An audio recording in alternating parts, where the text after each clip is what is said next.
Any question? Wake up, get up.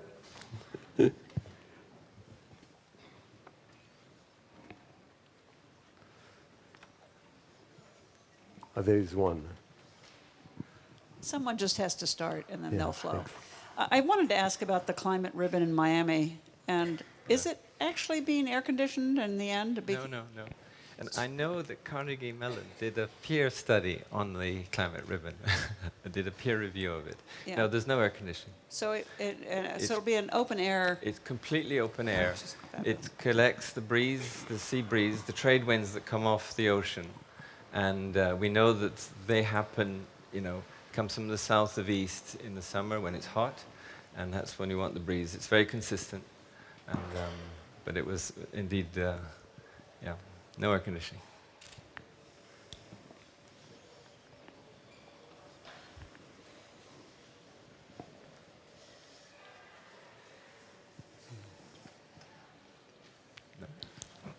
Time for drinks.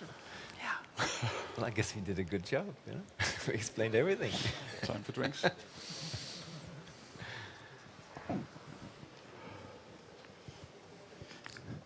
Yeah, I have a question for the Japanese recipient of the award. Is there any connection between, or I'm sure there is, but that's my point of view, between your architecture and what you explained and the Japanese concept of Ma? All right. あなたの建築とマコンセプトと関係ありますか？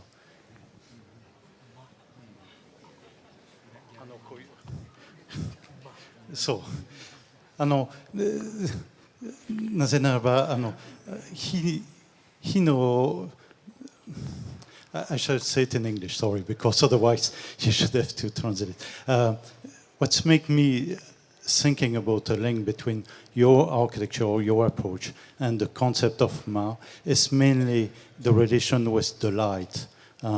Because with the Ma, you have a bit of light passing through the doors, and you are staying fixed as a spectator, and the light is moving, which is quite the contrary of the Oku concept, which is you are under a roof trying to find a light, and you are moving, and the light is not moving. But with the Ma concept, the light is moving, and you are staying. And when I see all the pieces of your architecture, it seems it's closer to the fact that the light is moving mainly. I mean, especially when you say, I design a place for sitting and so on. Sorry to be long. You have 12 seconds to translate now. Good luck.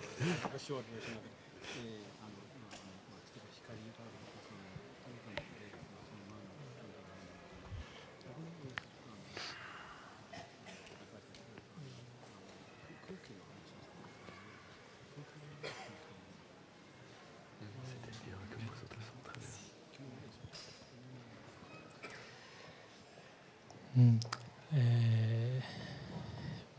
日本の言う「間」っていうのはさまざまな意味があります。So, Ma is a very complex concept that has many different meanings. 時間の、感覚の距離の間、それから、部屋の場所も間という、そして人と人の、コミュニケーション距離のも間という、だから間のIt can have many meanings. For example, it could be the interval of a time interval. It could be the space inside. It could be a space of a room. It could also be a distance between, for example, two people in conversation. So Ma can have many different meanings. だけど、もしその「間」ということと今私がやっていることが関係があるのならば、やはりその時間が作り出すその動いているものとその動かないものの関係、そういう関係ということであれば間というものは意味するかもしれない。But you might say that if you should consider ma in my work, you could consider the relation or the space between the moving materials and the non-moving materials. 動かない素材がの角度によって動く素材の速さが変わりますね。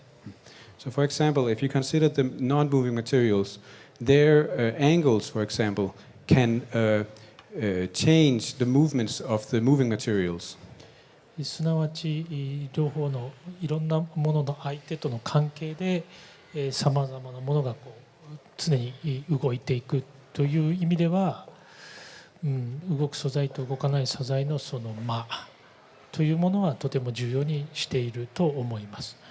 So in that way, in the combination between various shapes of non-moving materials, you could have you could create movements of other materials, of fluid materials, and in that way you can see that there is some sort of interval between moving and non-moving materials, which you might call my one concept of mine relating in some ways to ma.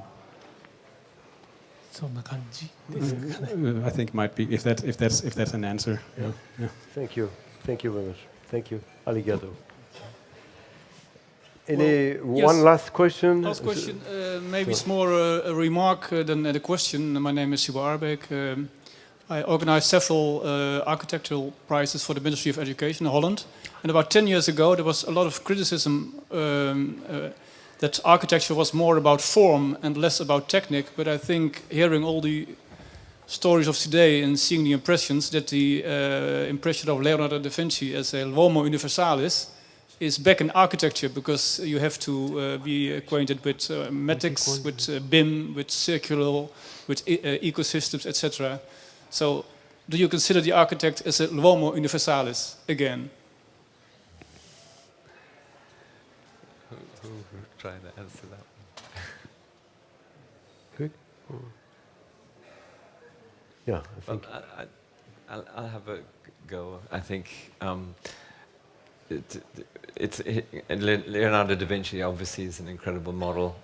There's no way we can simulate or try to be like him, but I think obviously to be inspired by the way he had so many different disciplines at his fingertips, and I think that's what we should try to do, and to create, but mastering all of these disciplines. To understand as much as we can. And I think today's computers actually give us a lot of help in our ability to be able to manage some of the different complexity that there is available to designers. I mean, my guys are using some software simulating daylight on a computer. That's a tool that we didn't have, that we now have. And I think we are in more... we're more able today to look at that, sort of to create with more stuff at our fingertips.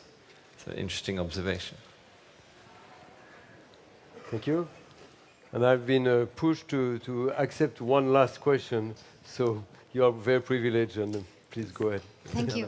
Thank you very much.